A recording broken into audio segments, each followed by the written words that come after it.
Hello, मैं हूँ आपकी दोस्त और होस्ट बिग बॉस का एक और नया रिव्यू लेकर आई हूँ मैं पेन्स एंड पन्स में। पहले तो आपकी होस्ट और दोस्त बहुत ज़्यादा न्यू ईयर्स मना रही थी और उसके बाद आपकी होस्ट और दोस्त को शायद किसी की नज़र लग गई और बहुत बीमार हो चुकी है। आप लोग भी तो कोई कमाल ही करते हो ना, सब्सक्राइब करते हो ना, लाइक करते हो ना, कमेंट करते हो ना, ही दुआओं में याद रखते हो। यार वो तो फ्री में होती है, वो तो कर लिया करो ना। आपके सब्सक्राइब करने से, लाइक करने से कुछ भी नहीं होगा, सिर्फ और सिर्फ अच्छा फील होगा। आपके दिमाग में होगा यार इसको कुछ मिल तो नहीं जाएगा। नहीं मिलेगा भाई, इतने से में कुछ नहीं मिलता है। और कुछ नहीं है तो कम से कम अपनी दुआओं में, अपने उसमें तो याद रखो। तो सबसे पहले हम बात करते हैं, ऑफ कोर्स थोड़ा सा टच बेस करेंगे। कोशिश करूँगी मैं शॉर्ट और क्रिस्प रखूँ, बहुत ज़्यादा नहीं करूँ। जो भी अभिषेक का सारा सीन हुआ था कि उसने चिंटू और समर्थ और चिंटू को थप्पड़ मारा था, मेरा फेवरेट है वैसे तो। पर हाँ, वो जो बहुत पोकिंग कर रहा था वो भी गलत थी, बहुत बहुत एंड से गलत ही चीज़ें हो रही थी। वो पोक कर रहा था, पहले उसने गंदी गंदी बातें बोली थी, फिर वो पोक कर रहा था। जो उसने इतना कोई ज़बरदस्त किस्म का करारा थप्पड़ नहीं था, ऐसे लग रहा था कैसे गलती से ऐसे हाथ लग गया था। पर बिग बॉस का जो फॉर्मेट है, हम क्या कर सकते हैं ना, उसके वापस आ जाना अभिषेक का।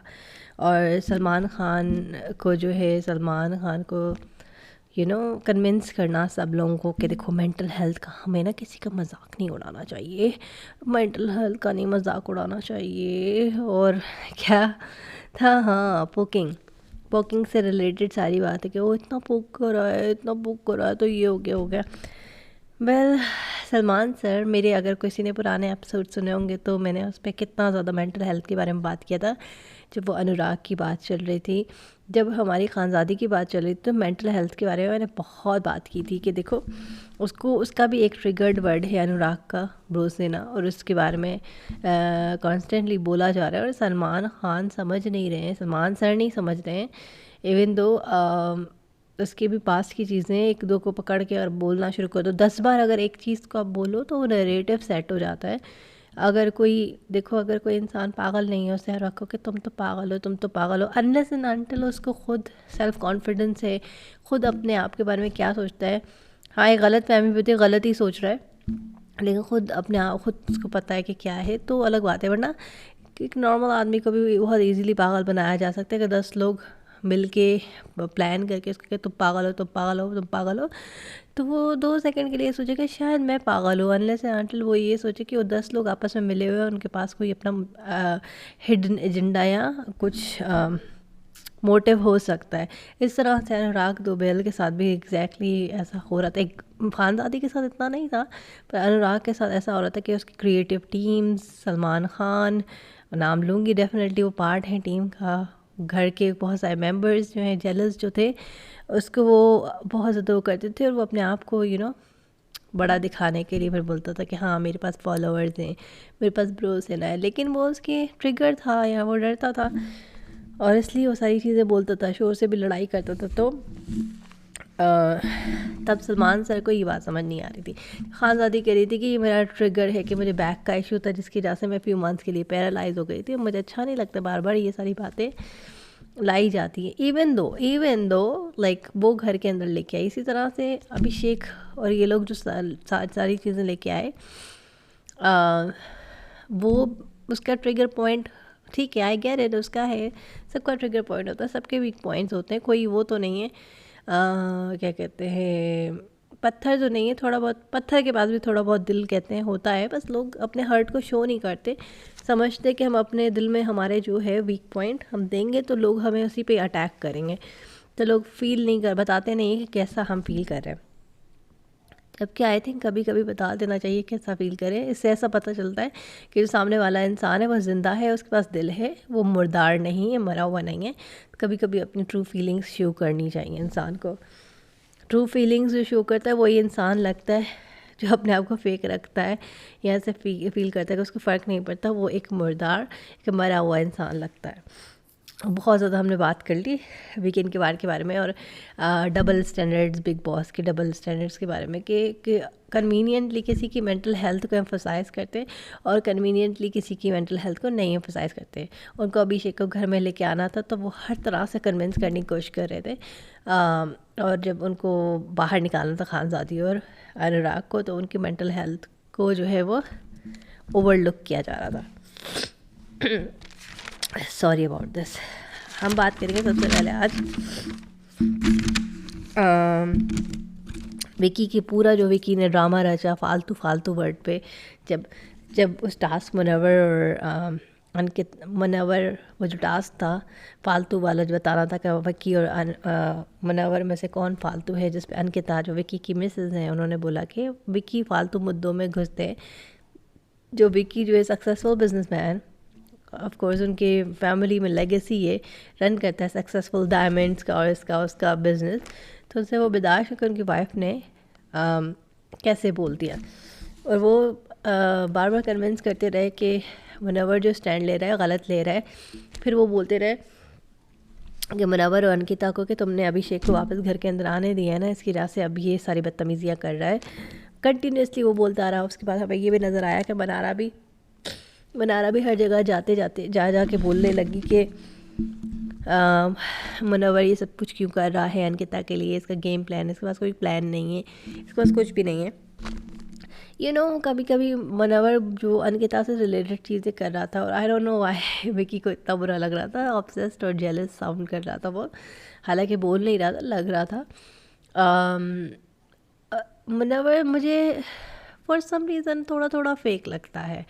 मुझे पता है कि लोग बहुत क्रेजीली इन लव हैं उससे, अच्छा इंसान है, पर मुझे कुछ थोड़ा सा कनिंग सा लगता है, स्पेशली वो जो लड़कियों वाला एंगल है, और ये वो मेरे दिल में ना मुझे अच्छा नहीं लगता। मुझे ये वाले एंगल की वजह से बहुत फ्रॉडिया लगता है वो। ठीक है, आई गेट इट, मुझे बहुत हेट पर दुआएं मिलेंगी ये वो, पर एक सेंसिटिव एक सेंसिटिव टॉपिक है लड़की से रिलेटेड, और वो जो कुछ भी कर रहा है प्ले बॉय काइंड ऑफ जो फील हो रहा है, तो मेरा भी दिल थोड़ा सा उसकी तरफ से थोड़ा खटास हो गई है। मैं भी अंडर द माइक्रोस्कोप इसको देखती हूँ। दूसरी तरह अभिषेक और आयशा की कॉन्वर्जेसन होती है, जिसमें वो बोल रहा होता है अभिषेक कि मुझे बहुत हर्ट हो रहा है मुनव्वर के लिए कि उसने एज अ फ्रेंडशिप मेरा स्टैंड नहीं लिया, मेरा साथ नहीं दिया शुरू से ही, बाहर निकलने से पहले भी नहीं दिया, फिर बाद में वापस आया तो मुझसे इतना नाराज़ हुआ। उसको पता नहीं है मेरा नेचर ऐसा ही है, उसे पता है कि मैं इस तरह का हूँ, उसे ये भी पता है कि मैं कितना ऑब्सेस्ड कितना पोजेसिव हूँ उसको लेकर। मैं ईशा से भी ज़्यादा मुझे फ़र्क पड़ता है, ज़्यादा मैं हर्ट होता हूँ मुनव्वर को लेके, क्योंकि मेरा वो ट्रू फ्रेंड है। शायद उसका ट्रू फ्रेंड हो सकता है, नहीं भी हो सकता है, क्योंकि ये तो शो है, बाहर जाके पता लगता है कि बॉन्डिंग्स लोगों की कैसे होती हैं। आजकल तो रियल लाइफ में भी कोई चीज़ ट्रू और रियल नहीं लगती है। लोग इतने इतने सालों बाद बदल जाते हैं, आपके साथ होते हैं, पता नहीं लग रहा तो उनका वो कैसे है। सारी सारी ज़िंदगी साथ गुजारने के बाद एक दूसरे के साथ ट्रू नहीं होते।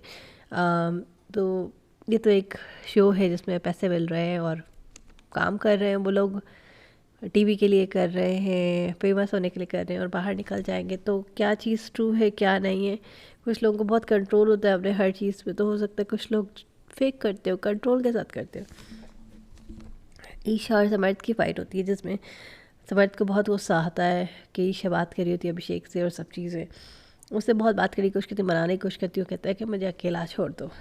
और ईशा तुम्हें इतनी लड़ाइयाँ करा दी दो लड़कों के बीच में, अब भी तुम्हें बात करनी है, समझ नहीं आ रही है तुम्हें तुम्हारी। उसके बाद जो है मनारा का तो हमें पता ही है कि वो हर जगह लड़ाइयाँ करती हुई नज़र आ रही थी हर चीज़, और ये भी कहते कि अभिषेक के बारे में अभी हमें पता है कि अभिषेक का ये नेचर है, तो उसको एक्सेप्ट कर लेना चाहिए था।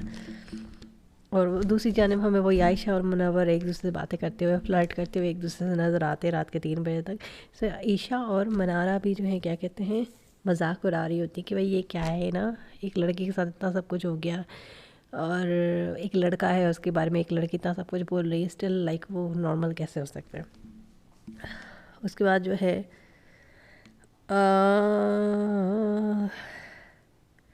उसके बाद ईशा और आयशा की कॉन्वर्जेसन होती है जिसमें आयशा कहती है कि कैप्टन का जो रूम है उसमें कोई और नहीं सो सकता है और ये वो, और मुनव्वर सो रहा है, जिस पे कहते हैं कि कैप्टन जो भी बनता है वो अपने रूल्स खुद बनाता है। फिर ईशा उनको बोलती है कि इसमें तुम मुद्दा नहीं तलाश कर सकती लड़ाई के लिए। कहती है नहीं नहीं, ये तो मुद्दे की बात ही नहीं हो रही, मेरे पास अपना इतना बड़ा मुद्दा है, अगर मुद्दा ही बनाना है तो मैं अपना ही वापस बना लूँगी, फिर कह दूँगी कि मुनव्वर मुझे छेड़ रहा है।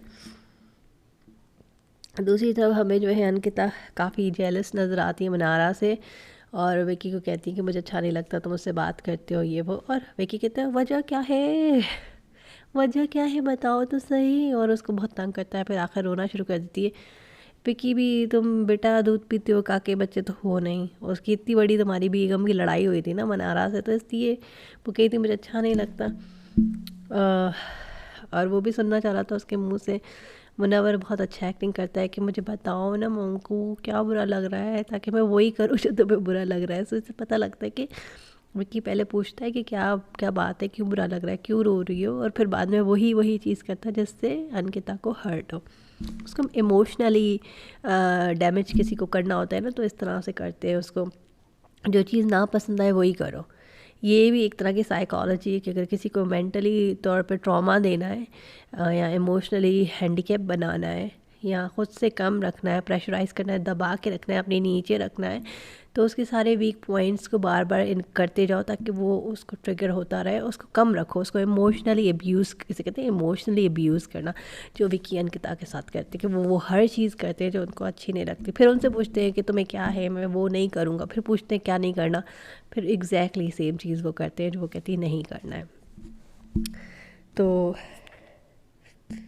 लेकिन मनारा जो है बहुत अच्छे हैंडल करती हैं।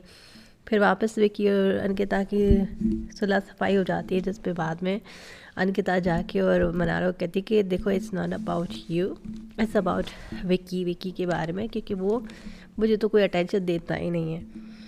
उसके बाद एंड में समर्थ और मनारा बैठे होते हैं और समर्थ इतनी अच्छी एक्टिंग करता है मुनव्वर की, जो आप खुद देख सकते हैं, बहुत ज़बरदस्त मिमिक्री करता है। कहता है कि लड़की को अपनी स्टोरी बताता है, म्यूज़िक वीडियो के लिए बुलाता है, फिर अपनी वीडियोस अपनी स्टोरी बताता है कि मैं तो बहुत छोटा सा ही था जब मेरा तलाक हो गया था और सब चीज़ें, और फिर म्यूज़िक वीडियो तो छोड़ ही देता है, फिर अपनी ये शुरू कर देता है, फिर पोइट्री बोल बोल के जो लड़की को इम्प्रेस करता है। सो आज के लिए मेरा इतना ही रिव्यू था। कल एक और नए एपिसोड के साथ हम लोग मुलाकात करेंगे, तब तक अपना ख्याल रखिएगा, बाय बाय।